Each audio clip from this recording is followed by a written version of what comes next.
When we think of objects that are synonymous with Japan and anime, not much can beat these symbolic metallic behemoths that have cemented themselves into history.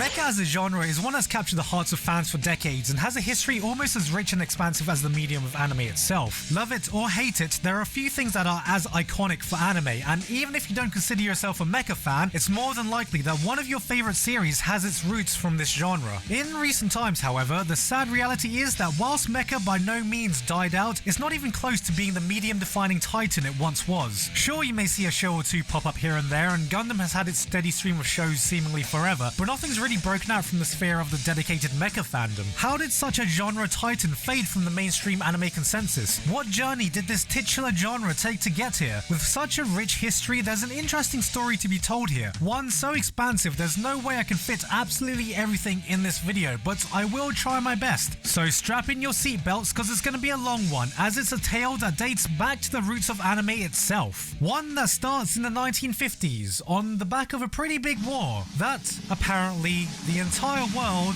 got involved in. Yeah, what?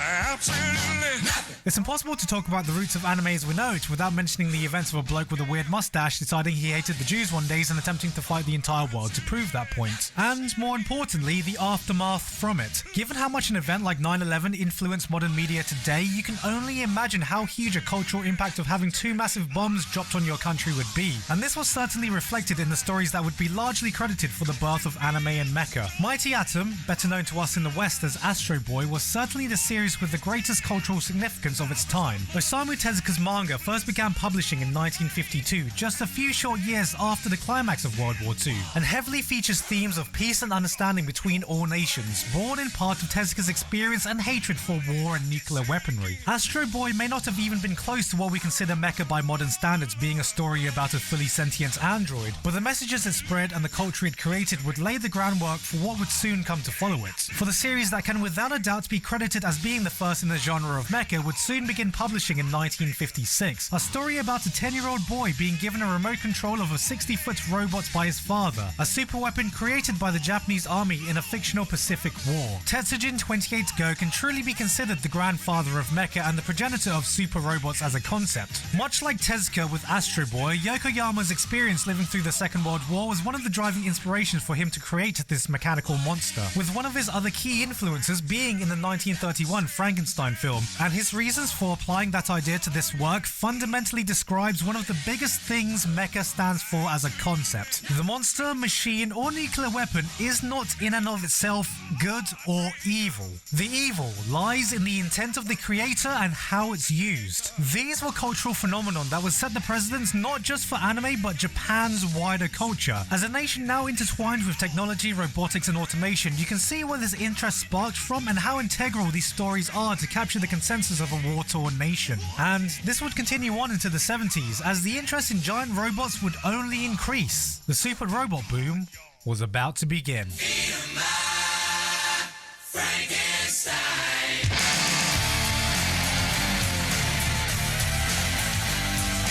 Tetsujin 28 Go may have laid the groundwork, but the 70s saw the floodgates open with numerous ideas being introduced for the very first time that would become the defining tropes of the genre. And right at the forefront was Go Nagai, the same man who everyone decided to start paying attention to again thanks to his influential work being adapted in Devilman Crybaby. As far as mecha is concerned, however, there's arguably none more important than his implementation of the very first time a series depicted a robot being piloted from inside the machine itself. Mazinger Z took what Tetsujin had begun and firmly defined what super robots meant as a genre. As before this, the robots were either sentient beings as with Astro Boy and Giant Robo, or in Tetsujin's case, it was controlled remotely with a handset. For what may seem like an obvious and unimportant development to some, the matter of the fact is this is part of the criteria we now use to define what a mech actually is. A humanoid machine being piloted from within. This new idea firmly established what would define this decade. This was the era of giant mechanical superheroes rocket punching, hand drilling, and chest lasering their way through a week-on-week assembly line of evil villains and monsters. The shows that came along to capitalize on the popularity and development brought about by the likes of Mazinger Z and Getter Robo began to define the episodic Monster of the Week format we're so familiar with in anime. It was a decade of brightly colored mecha shows for children, and thus began the other aspect that would go hand in hand with the genre: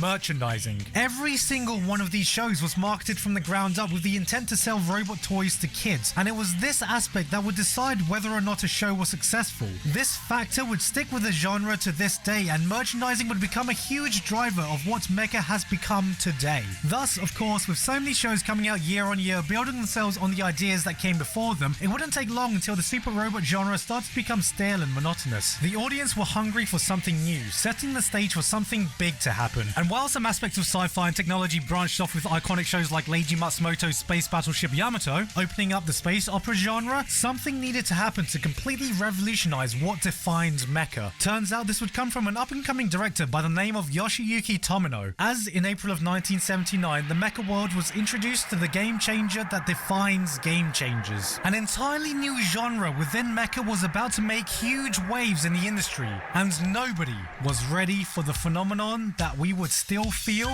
to this day.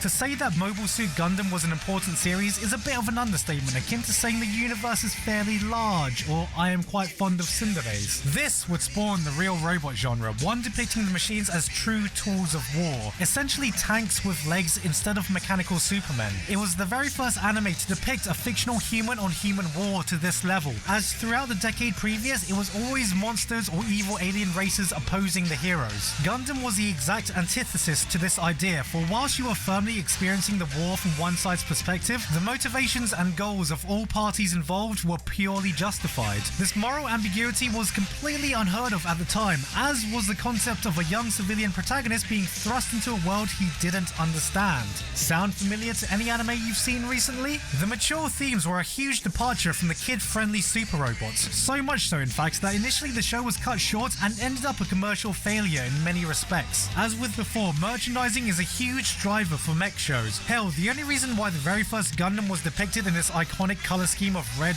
white, blue and yellow was for the sake of merchandising, and kids just weren't incentivized to buy it. It wasn't until the film compilations had finished screening in 1982 that it gained the recognition it deserved with merchandising that was targeted towards an older audience in Gunpla. Once that happened though, oh boy were people fully aware just how much of a big deal Gundam was, and it firmly stood to have exactly the same effect on real robots that Mazinger Z had on super robots in the decades prior. Unlike the 70s though, the more mature subject matter and serial nature of real robot narratives meant that all manner of shows got to present fresh and compelling ideas. The established tropes of super robot anime were rapidly phasing into live-action Sentai, leaving in its place what is truly considered to be a golden age of mecha. This era saw the rise of such incredible franchises as Dougram, Votoms, Patlabor, and most notably of all outside of Gundam, Super Dimension Fortress Macross. Shoji Kawamori would soon become a hugely impactful figure and icon within the mecha world, but what a way to make a name for himself with this show. Perhaps and somewhat unfortunately though, depending on who you ask, there was a key theme featured in Macross that would go on to have a very important relationship with mecha in future years. That being the integration of motherfucking idols. Yes, that's right, trace it back far enough and you can find some of the roots to idol shows in mecha anime. Mecha was the defining genre for anime in this time, but towards the end of the decade, like when the hot trend was super robots, a similar lull in quality was beginning to set in as a result of the oversaturation of real robots jumping on the Gundam bandwagon. The landscape was once again ready for a change, and just before the 80s ended, an up-and-coming animator by the name of Hideaki Anno joined the fray with his directorial debut, Gunbuster. As well as being an absolutely fantastic series overall, Gunbuster was a firm sign of things to come, with a successful blending of classic super robot motifs with modern serious story elements and characterization. This fusion of ideas would soon go on to define the future of the genre. As we go on into the 90s, mecha would transition into somewhat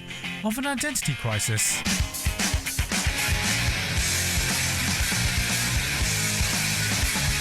The biggest thing to differentiate the 90s to previous decades was that mecha didn't stick to a particular trend, and it was an incredibly experimental and varied time. The genre became a potent cocktail of fresh takes on classic genres and completely new concepts to firmly establish how limitless the idea was from a story perspective. Gundam saw new and original takes between the likes of G Gundam being the franchise's first take on super robots, to 8th MS Team perhaps being the greatest, most down-to-earth example of definitive real robots combat to date. It was clear the gloves were off for mecha at this point. The likes of Gao Gaiga brought super robots back into the public eye in a big way, and Shoji Kawamori's biggest hit since Macross in Escaflowne with its fantasy isekai setting pushed the limits of what people expected from the genre. Even through all this, however, 1995 would prove to be the defining year of this decade, with two of the biggest and most important shows this genre has ever seen hitting screens not only in Japan but for the West as well. Gundam Wing was my generation's gateway into mecha. Thanks to its successful Toonami run, it was everything as far as mecha in the West was concerned, and I'm sure many of you will have this show in particular to thank for introducing you into the genre. But of course, whilst it was still popular in Japan, its impact was borderline irrelevant compared to that of Hideaki Anno's career-defining icon of this medium.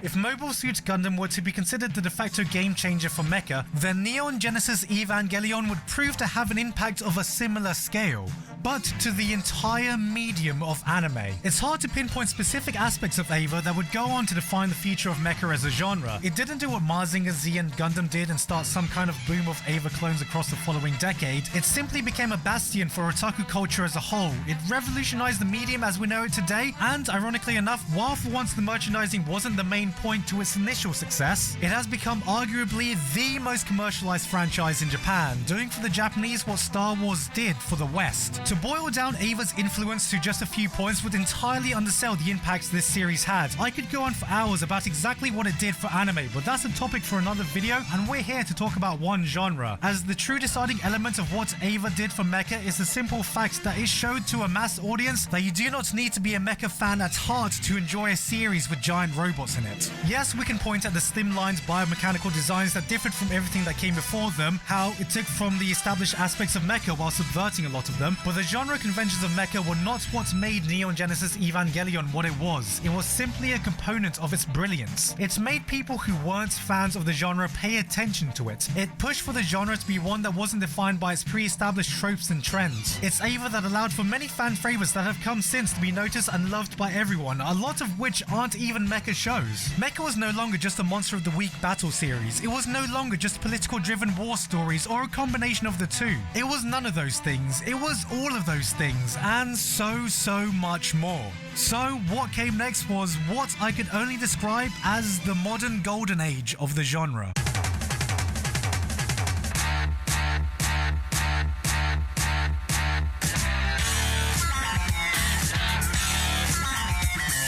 The 2000s wasn't a period of development or progress for the genre. It was simply a period of pure fulfilling payoff for everything mecha had given us over the last 30 years. Mecha fans just wanted great shows, great stories, and great characters, and that's exactly what they got. Shows like Razafon parading Ava's influence in space to great success, Full Metal Panic masterfully blending real robots with high school comedy, Eureka 7's coming-of-age adventure rekindling how well mecha has blended itself with romance in the past. Hell, love it or hate it, and chances are it's the latter. Gundam Seed was a big fucking deal in terms of overall popularity. The rebuild of Evangelion films were just starting, Gunbuster's eventual sequel and Diebuster brought back super robots, and this would all peak in 2007 with the release of two shows that to this day stands as mecha's last big hurrah in the wider anime consensus. Just who the hell do you think I am? Tengen Toppa Gurren Lagann wasn't just a big show. It was a galaxy-sized, fandom-wide phenomenon of the times that appealed to and was loved by just about everyone back then and still to this day. This was the exclamation mark on the end of an iconic lineage of the super robot genre, and it captured the hearts of a generation of fans who probably hadn't even heard of any of the shows that inspired it to be. It remains to this day one of the defining shows in the modern anime generation, and with that said, it's amazing to think that it might not have even been the biggest mecha show of that year.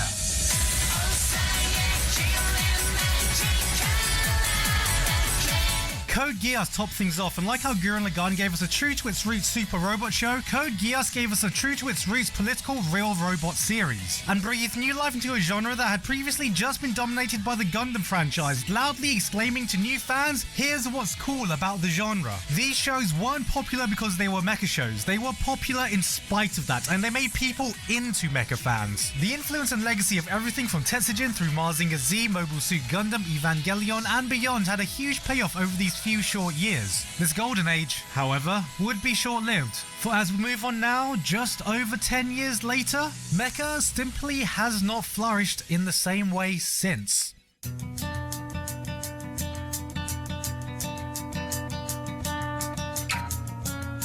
So here we are today, the gradual decline of a genre that was once the juggernaut of this medium. Now, I'm by no means saying there haven't been any great series over the last 10 years, but it should be clear to everyone by now that mecha is nowhere near as prevalent as it used to be. Gundam has been reduced to OVAs which mainly appeal to the hardcore fans, with Iron-Blooded Orphans failing to garner the mass appeal it really needed. The small amount of new original IPs have fallen flat, even though the likes of Star Driver, Captain Earth, Aldno Zero, Knights of Sidonia, and Valve Rave have tried, none have come close to succeeding. And if you're a dedicated mecha fan, the chances are that you've become a minority in the modern anime community. How did this happen? It would be easy to say that trends come and go, and in a genre that is 60 years old now, there is little room for something new and innovative. But now, having looked through its rich history, I believe the problem could run deeper than that, and there are two main points I want to address. Firstly is the current landscape of our time. Mecha found its roots from the impact of World War II, and because of this, war has always been a prevalent theme in the genre. War against an oppressor, war against an unknown entity, the moralities of war. It's something that we as humans have had to deal with throughout our history, but right now, war isn't at the forefront of the general consensus. Relatively speaking, we're in a more peaceful time without the worry of war, Twitter dick measuring contests about nuclear weapons aside, and in its place are the fight for social political issues or localized tragedies. War stories just don't captivate us as much as they used to, and grand epic mecha warring plot lines have less of a place in this time. Not only that, but the landscape of anime itself has changed. We are in a time of the seasonal, competitive, hard-hitting 13-episode anime series, and for a genre that generally likes to tell compelling epic tales that require the time investment of developing a large cast and building a rich world, it's hard to compete. Fact of the matter is, you'd usually need at least 25 episodes to tell a decent mech story, with 50 episodes being the optimal, and for this many episodes to be planned and approved from the get-go is becoming increasingly rare in this day and age, and even rarer if you want to do it for a new IP, not forgetting that it still has to compete with every other seasonal anime, meaning if it doesn't grab an audience in the first 3 episodes, it'll likely be a flop. The second big thing, as with everything else in this world, is money. Mecha series are expensive to produce, not just because of the commitment of a high episode count as we just discussed, but because of the nature of the shows and the mechs themselves. Recent times have seen the rise of using CG to depict mechs, and as subjective as this may be, I think I speak for a lot of us by saying the new standard of CG robots are just less aesthetically appealing than the mechs of old, and have failed to capture the modern audience the same way Nightmare Frames, Arbalest, and Nearvash did for my generation. This is not to say that CG is a product of lack of funds. CG mechs can look good and have looked good, but it seems like all the time, money, resource, and talent to make them look good are poured into OVAs now, which I suspect is to appeal to the hardcore fans because only they at the moment fuel the prevailing lifeblood of mecha. Merchandising. History has taught us that this genre lives and dies by merchandising, and the hot things now aren't gunplas. The patience and skill needed to build your own model kits cause them to have a much higher barrier for entry than simply buying a figure of your favorite digitized waifu. It becomes a hobby rather than a casual purchase, meaning they end up appealing to the dedicated hardcore fandom as opposed to the mass audience, keeping them happy with high quality OVAs they will definitely appreciate instead of a big push to appeal to the casual viewer. Mecha, it seems, just isn't as profitable for a mass audience anymore, and in its place has seen the rise of new trends. Isekai, shonen, moe, slice of life all fit better in this modern landscape and make more money too. And I think the most interesting thing to come out of this story is with the rise of idol shows, for as I mentioned earlier, you can see the early roots of idols sprouting from mecha, and whether it's been AKB48, Idolmaster Xenoglossia, or Macross, the two genres have always been connected. But while the original Macross is more remembered for its mecha elements, the same is no longer true for the franchise, as Macross Delta's main fanbase interactions comes from their idol group. Hell, if we look at Studio Sunrise, the Gundam studio, the studio that thrives on its love for giant robots, we can see that it's not been Gundam that's been their money-making machine for the past decade. It's Love Live. Love Live is the property that has allowed this studio to thrive in the modern age. Yes, you heard it here first. Idols killed mech anime. This, of course, is all my own speculation from looking at the history, as there is no definitive answer for why it has happened, but whatever the reason, mecha has found itself in a sorry state compared to its yesteryears, and whether there will be something to reignite it back into its glory days, only time will tell. What could the future hold for this genre? It may be too late for a Gundam series to ever have the same level of popularity the likes of Wing, Seed or 00 did, as the simple matter of fact is, with how dense the history of Gundam is now, it's a very daunting franchise to undertake for new fans. Overall, it is still going strong though, and likely will always be around considering how symbolic it is. We'll just choose to ignore the fact that even Gundam has conformed to new trends now, with the next build fighters being based around a VR MMO. We can probably expect idols to show up somewhere as well. It's not all gloom though, as 2018 looks to be the most exciting year for the genre in a very long time. Darling in the Franxx is one of the most popular shows this season. Code Geass and Full Metal Panic are both getting sequels after over a decade, and Studio Trigger have even more mecha outings in the work. The genre is still very much around and could still thrive again. It's just waiting for that next big breakout hit to push it into an ongoing trend. Because without this, without that show that brings in new blood into the mecha fandom the same way Code Geass, Evangelion and Gundam did before, it's likely the genre will fade more and more into obscurity. If that does happen though, if after all this it remains a shadow of its former self, it's a legacy that will never be forgotten. It's influenced not only the culture of anime, but the culture of the entire nation of Japan, and considering its instrumentality in the evolution of the medium of anime is concerned, it is one of the most important genres anime has ever had. A look into the history of mecha is a look into the history of anime itself, and whether you're aware of it or not, whether you consider yourself a mecha fan or flat out can't stand the idea, it's very likely that some of your favorite shows wouldn't exist without it. Because the same can be said for me. I never really saw the big appeal to them. Sure, there were shows I liked, but nothing pushed me over the edge to fully dive into the subculture it created. Look, I like technology as much as the next guy, but calm down lads, it's just an oversized tow truck with legs. That was until I found myself standing in front of one in my latest trip to Japan. Here stood a full-size RX-0 Unicorn Gundam, 65 foot of pure awesome. Watching these things on TV is hard to get a perspective of just how big they are, but actually standing at the base, looking up at this metallic Goliath towering above you, walking around, imagining the gravity of force that would be exerted if this 49-ton beast could take a step, marveling at the thought of a literal fucking building running at you, it dawned on me why these things had been such a big part of anime history, why they've been there from the very beginning, and why they've become so symbolic for the medium we all love. Giant robots are fucking awesome.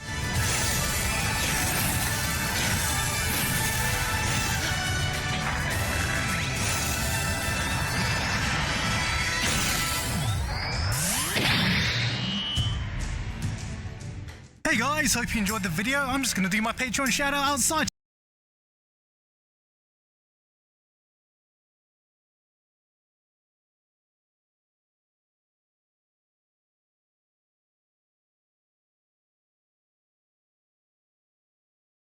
What the hell has happened to giant robots? Mecha is one of the most famous and well-respected genres to ever exist in the medium of anime. For a good amount of time, giant robots weren't just synonymous with anime, giant robots were anime. Trying to imagine this medium without giant robots is almost like trying to imagine Star Wars without lightsabers. Its lineage is about as old as anime itself and is full of prestigious titles that have shaped the medium as a whole. Whether you're a mecha fan or not, you have felt the effects of this genre. Every decade brought new classics that have ingrained themselves in the hearts of the anime fans of their era, and this was no different for me when I got into anime in the mid-2000s. Code Geass, Gurren Lagann, Eureka 7, Full Metal Panic, Gundam 00, Rasafon. These weren't just good mecha shows, these made people into mecha fans. These are up there some of the most iconic anime of their decade, and as with every previous decade, there had always been a fair few mecha shows that have helped define that period. So going into the 2010s, we all, as usual, waited for the next big mecha franchise to rise up as it always had.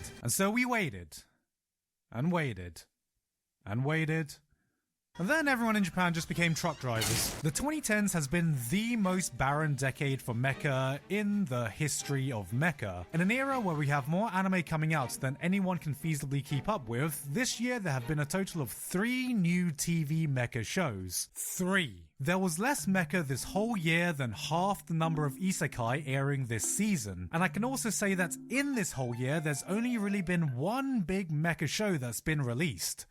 Neon Genesis Evangelion.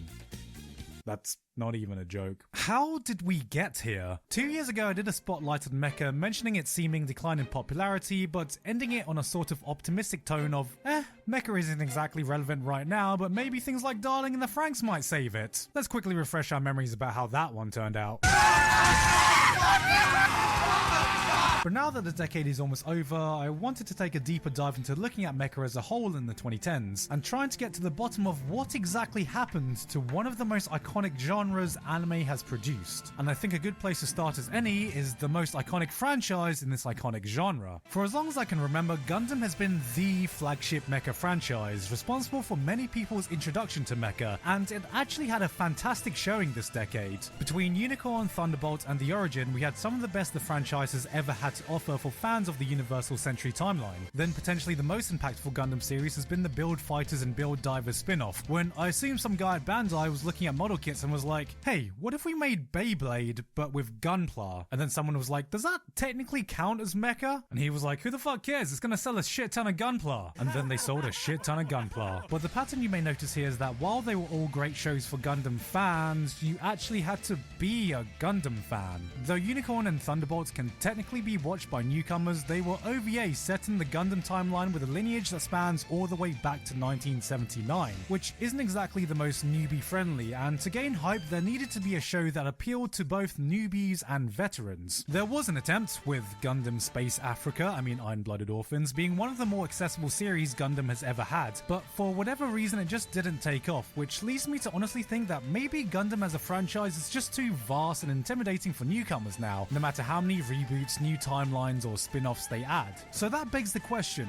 is there any other beloved mecha franchise that could have taken up this mantle? Probably the biggest franchise was Code Geass, sporting a spin-off OVA and certain Resurrection film, I'll get back to that later. Eureka 7 had a sequel every Eureka 7 fan pretends doesn't exist. Full Metal Panic also got a sequel, 13 years too late for any fan to actually remember what was going on, and yeah, I think that's about everything. Meanwhile, in Macross land, no mecha allowed. I repeat, no mecha allowed. We idols only now. So that leaves all the new and original IPs that came out this decade, and to give you a good idea of the sample of what we had to choose from, here are the most popular mecha shows of the 2010s according to Mal in ascending order. SSSS Gridman, Robotics Notes, Knights of Sidonia, Undefeated Bahamut Chronicle, Ava 3.0, Susei no Gargantia, Out No Zero, Infinite Stratos, Darling in the Franxx, and at number 1, Guilty Crown. Yes, the most popular mecha show of the last decade was Guilty Crown, and that's barely even a mecha show, but even ignoring that, if there's an immediate pattern to be seen here, it's that a fair few of these had a lot of hype and buzz around them and were actually delivering. All they needed to do was to cross the finish line in competent fashion. And oh great, they just broke their fucking ankle. Guilty Crown was the first real one to get that ball rolling and was immediately a huge hit the moment it was released. It looked incredible with some gorgeous character designs, an interesting world, some of the best animation production IG had to offer, and still has one of my favourite soundtracks of all time. This was my introduction to Hiroyuki Sawano's work, which I feel is only appropriate because it definitely had a Sawano-worthy drop in quality when after about halfway through the series, the protagonist decided it was time for a scene phase and the series just kind of went...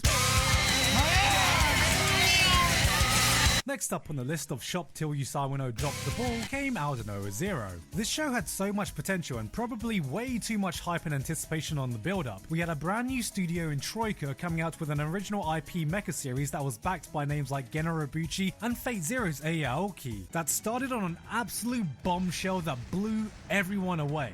Especially this guy. This was going to be the fire truck that put out the dumpster fire Guilty Crown had left on the mecha genre, and we were all ready for it. Oh god, what are you doing? Oh, what the fuck's going on? What have you done? Oh god, you just made it 10 times worse! And of course, most recently, there was... And, well, you already know how the story goes.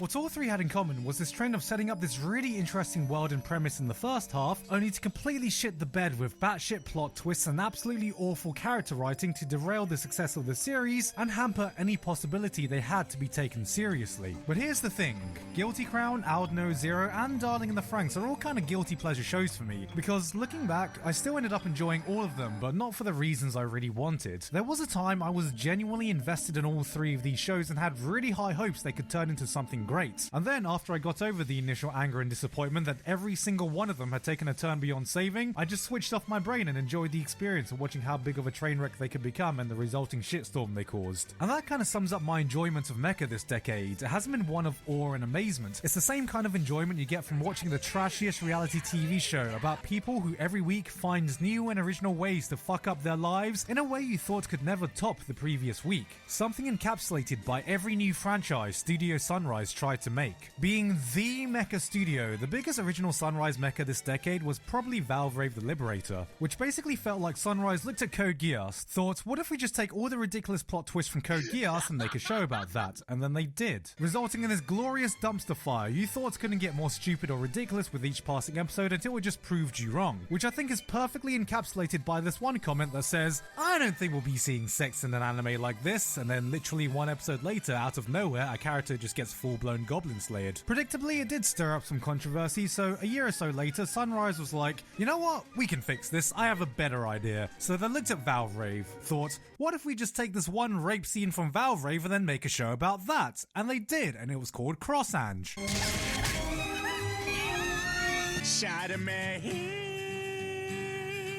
However, I don't really want to give the impression there wasn't any good mecha shows this decade though, because there was. Aside from Gundam Unicorn and Thunderbolt, which I've already mentioned, Code Geass Akito the Exiled was fucking brilliant. Arguably the most visually interesting and exhilarating action series mecha has ever seen. This could have been so much bigger if it just didn't air as an OVA series over 4 years released with an inconsistent pace. As for standalone TV series, there were a handful, it just felt like they all came with an asterisk next to them. Suisei no Gargantia was a solid Genrobuchi written show, but its mecha element was limited to essentially just Chamber, who was often more an actual character than a war machine. Star Driver was a gorgeous looking show with giant thick robot hips, but it was very divisive. Some people absolutely loved it, but I feel it got a similar amount of hate at that time as well. If I had to pick a favorite original mecha this decade, it would probably have to be Gridman, which had elements of the over-the-top hype super robot shows that in my opinion was some of Trigger's best work. But I feel that would be cheating a bit because it's so deeply rooted in the tokusatsu genre, so saying this is my favorite mecha show of the decade would be a bit like saying my favorite Transformers series is Power Rangers, but I don't really have any other choice because everything else was just okay. And that's kind of the story of the decade. Every good mecha show seems to have been tied to an OVA of a pre-existent franchise no non-mecha fan would go out of their way to find, or are shows that don't really feel traditionally mecha. Which is also where I'll add all the mecha harems or mecha musume shows, because I feel the purpose of a mecha show isn't to make you actually want to fuck the giant robots, right? Right? So what does this all mean for this iconic genre in the future? Well, to be short, I have no fucking clue.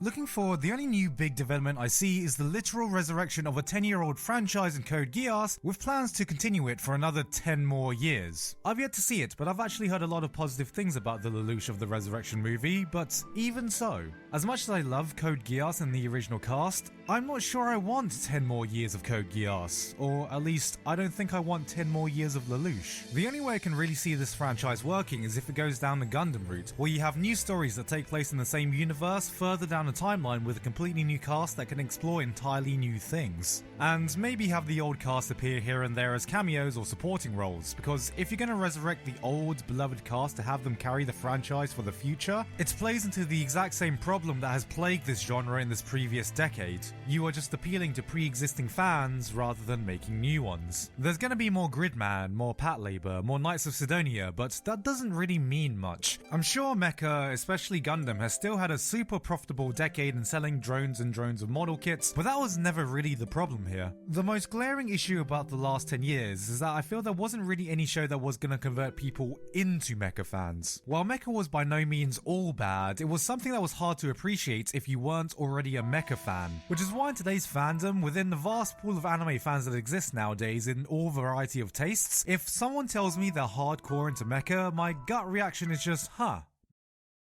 OK ブーマー Because as a mecha fan, all you can really do right now is look to the past. Mecha might be a genre with a huge history, one so rich that most mecha fans will always have something great from the past they can pick up, even if there's nothing to look ahead to. But without those shows in the future to capture new fans, all we'll be doing is looking back. While it might be easy to say that every hype show just didn't deliver, or Gundam just doesn't have the same pull it used to, or CG ruined mecha, I'm afraid that it might just be the simple case that traditional mecha stories just aren't as appealing in this day and age. But that doesn't mean it needs to be. I feel like the genre is waiting for something like that Breath of the Wild moment, that one show to reinvent it into something more relevant and really change the perception of how mecha can be viewed for modern audiences, something it had always been able to achieve before. I normally try to end these videos on a hopeful note, but at this current point, there isn't much I can grasp onto when looking towards the future. I'm not even that big of a mecha fan, and yet even I feel there's been a glaring hole that's been missing in modern anime. And unfortunately, only time will tell if there will be a future for the iconic giant robots.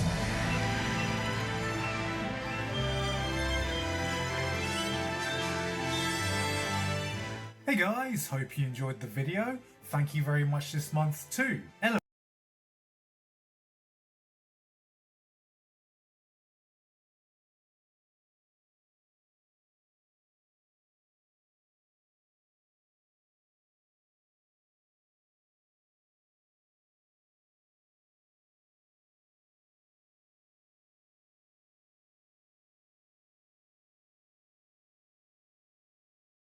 Like, what do we say to the god? Honestly, this just seems like Damn fun. Hey, what's that?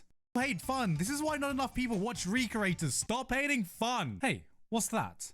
Is that a Gundam. Gundam. Gundam. Gundam. Gundam. Gundam. Gundam. Damn gun. What are you guys doing? Watching Neon Genesis Evangelion? Since before I'm sure a lot of us were even born, Gundam has been pretty much the face of giant robots, leading the mecha industry to the modern day, but unfortunately, it's not exactly the easiest franchise to get into. It's been 7 years since the last newbie-friendly Gundam, so there's probably a decent chunk of new anime fans who's never even seen a single Gundam, which is why we've desperately needed a show like Gundam the Witch from Mercury. Not only is this a new original story not related to previous franchises, but it looks fantastic, sounds fantastic. There are actually 2D mechs. I repeat, there are 2D mechs. And the prologue alone is a goddamn short movie that hits like a truck. This is the Gundam I've been waiting for. This is the Gundam we've needed. This is the most excited I've been for a mecha show in years. So if you haven't seen a Gundam before, if you've never watched a mecha show before, now is the time to start. Because you can't spell Gundam without Gundam, and you can't spell Isekai without IC slavery. Kai? Yeah, I don't know where I was going with that. All right.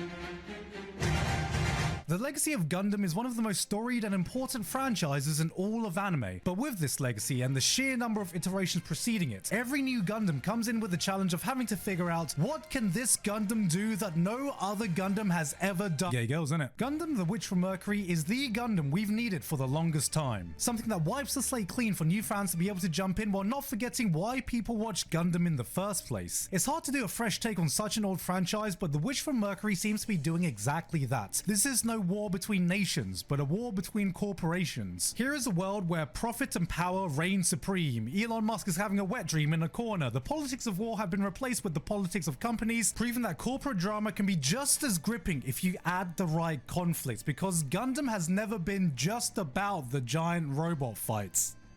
Alright, let's talk about the giant robot fights. Giant robot fights are awesome. Studio Sunrise have pulled out all of their expertise to make this the best looking mecha show it can be, from the flashiest battle to the smallest details. I mean, just listen to this sound design.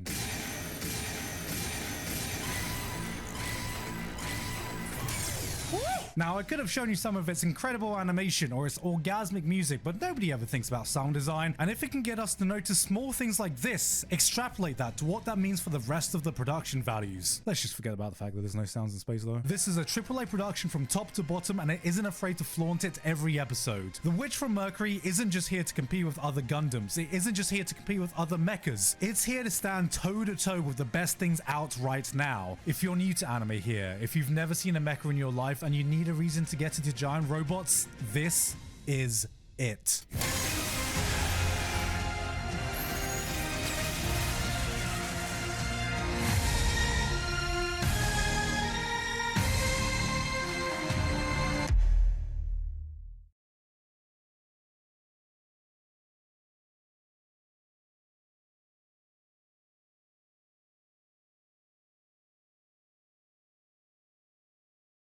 BL bro love, but suffice to say this is the most homoerotic thing we're gonna see all season.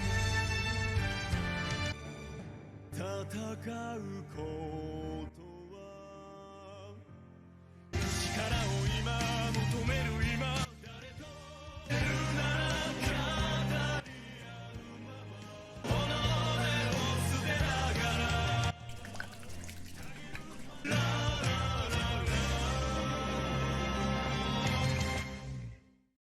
I think I like men now. After The Witch from Mercury tried to revolutionize the genre, it's good to see mecha going back to its roots.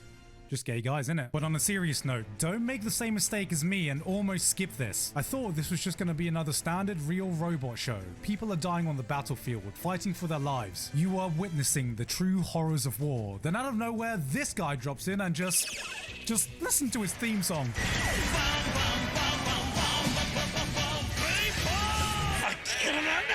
For those of you unfamiliar with mecha, this is like the equivalent of people fighting for survival in the brutal world of Attack on Titan. Then suddenly, All Might drops in. This is what happens when everyone working on the show knows exactly what they are doing. This is a mecha show by mecha fans for mecha fans, with the gun-ho Top Gun bravado that comes with it. Just a bunch of manly men doing manly stuff, saying completely manly things to their fellow manly bros. Yeah, you better win your fight because I'm coming on your ass, boy. I'm coming for that ass. Solo leveling. Okay, this is meant to be the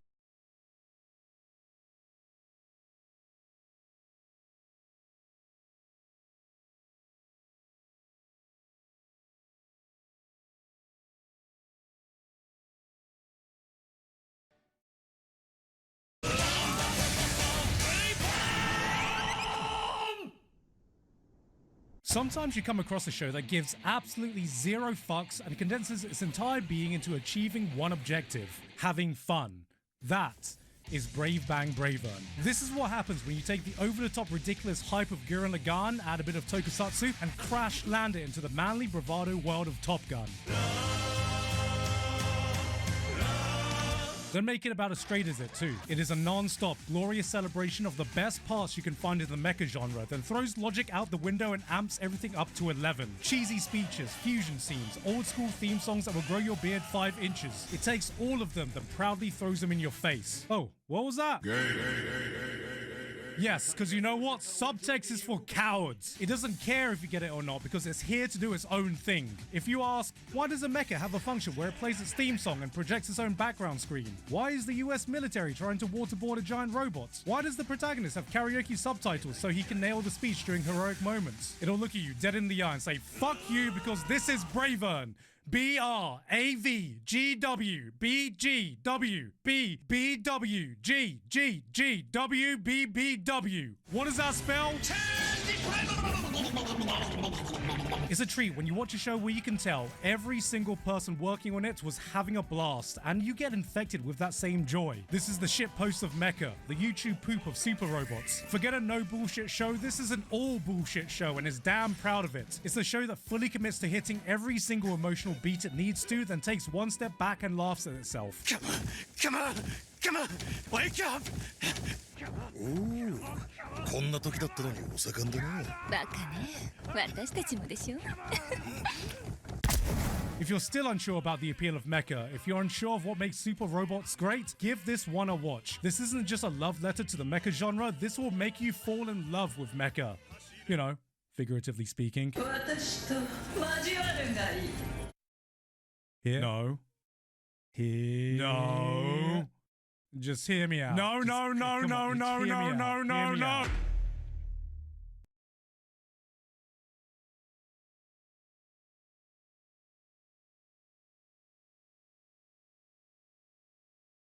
While doing so as a sign of their totally platonic friendship. No Hoyoverse. This was just a bloody fun show, and I don't know how they can make it any better. Oh! There's a bird! And she's flying out of the cage! Oh my god, when's she gonna do a backflip? I don't know what bloody horse Ima Musume fans sacrificed to the gacha gods, but this franchise has now somehow become one of the must-watch sports anime. For those unaware, you come in thinking of watching a cash grab of some gacha game adaptation.